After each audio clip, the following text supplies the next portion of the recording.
Explicaremos el concepto de rima. En matemáticas, la suma de rimas sirve para calcular el valor de una integral definida, es decir, el área bajo la curva. Este método es muy útil cuando no es posible utilizar el teorema fundamental del cálculo.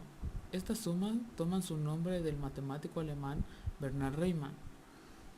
La suma de Riemann consiste en trazar un número finito de rectángulos, como aquí.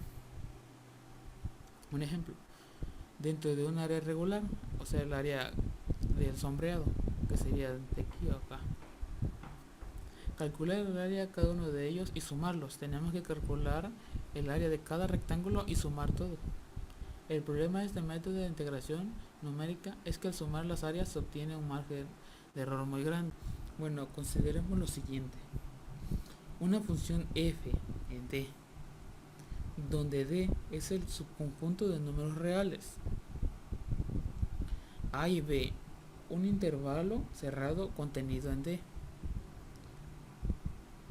Y un conjunto de puntos infinitos, o sea, de x a 0 a xn, depende de cómo tenga desde aquí del empiezo hasta el final, o sea, de cuántos rectángulos hayan hecho y cuánta área quieren realizar.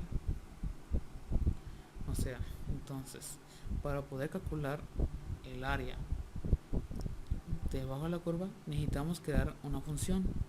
Se da dada en la sumatoria, en donde xy es la altura del rectángulo y beta es el largo del rectángulo. Creando esto tendríamos el resultado de cada rectángulo y así sumarlos al último.